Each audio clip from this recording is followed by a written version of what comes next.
माली district jail वाक़े खां पोइ सिंध जे जेलनि जो कानून तब्दील कयो वियो आहे।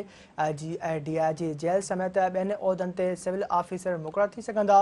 सिंध सरकार नओं ऑर्डिनेंस जारी करे छॾियो आहे। ऑर्डिनेंस तहत Pakistan administrator service, police service ऐं सूबाई वज़ीर सर्विस जे ऑफिसरनि जी मुक़ररी थी सघंदी।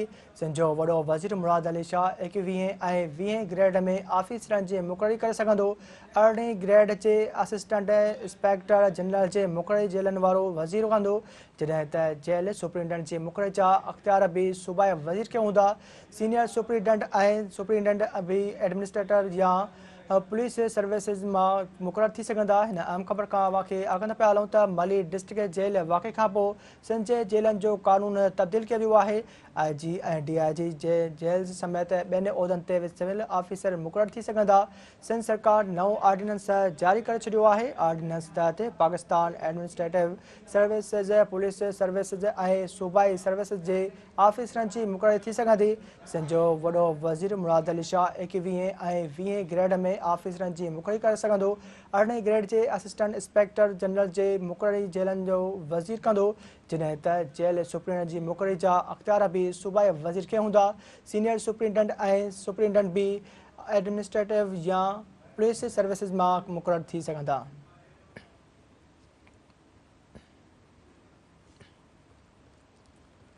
नाज़रीन, आम ख़बर खां वाक़े आगंदा पिया हलूं त माली डिस्ट्रिक्ट जेल वाक़े खां पोइ सिंध जे जेलनि जो कानून तब्दील कयो वियो आहे। IG ऐं DIG जेल समेत ॿियनि उहिदनि ते सिविल ऑफिसर मुक़ररु थी सघंदा। सिंध सरकार नओं ऑर्डिनेंस जारी करे छॾियो आहे। ऑर्डिनेंस तहत Pakistan administrative services, police service ऐं सूबाई सर्विसिज जे ऑफिसरनि जी मुक़ररी थी सघंदी। सिंध जो वॾो वज़ीर मुराद अली शाह 21 ऐं 20 ग्रेड जे में ऑफिसरनि जी मुक़ररी करे सघंदो। 18 ग्रेड जे असिस्टेंट इंस्पेक्टर जनरल जी मुक़ररी जेलनि वारो वज़ीर कंदो। इन हवाले सां वधीक असां टेलीफोन लाइन ते मौजूदु आहे कराची खां Sindh TV news reporter Fayaz Qureshi. जी फयाज़ कुरैशी, कहिड़ा तफ़सील आहिनि माली डिस्ट्रिक्ट जेल जे वाक़े खां पोइ सिंध जे जेलनि जो कानून तब्दील कयो वियो आहे? बिल्कुलु रिज़वान, मली जेल वारे वाक़े खां पोइ सिंध जे जेल जो जेको कानून आहे उहो बाज़ाब्ता तौर ते हाणे तब्दील थी वियो आहे। क़ाइम मुक़ाम गवर्नर सिंध अवेश कादिर शाह ऑर्डिनेंस बाज़ाब्ता तौर ते जारी करे छॾियो आहे। सिंध प्रिज़न्स एंड करेक्शन तरमीमी ऑर्डिनेंस 2025 जारी कयो वियो आहे।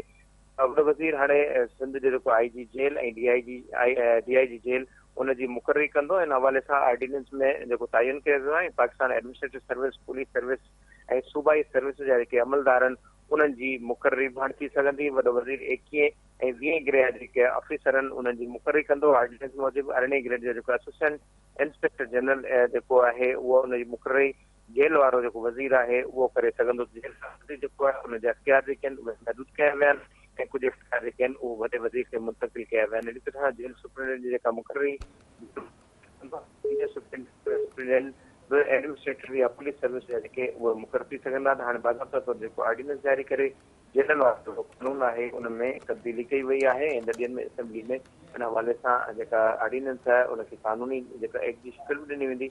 इब्तिदाई तौर ते शुरूआती तौर ते जेको जेलनि वारो जेको कानून आहे उनखे तब्दील कयो वियो आहे। सिंध प्रिज़न्स एंड करेक्शन तरमीमी ऑर्डिनेंस 2025 जारी करे स्पीकर जेको गवर्नर आहे उनजी बाज़ाब्ता तौर ते मंज़ूरी ॾेई छॾी आहे। जी वॾी महिरबानी फयाज़ कुरैशी तफ़सील ॾियण लाइ।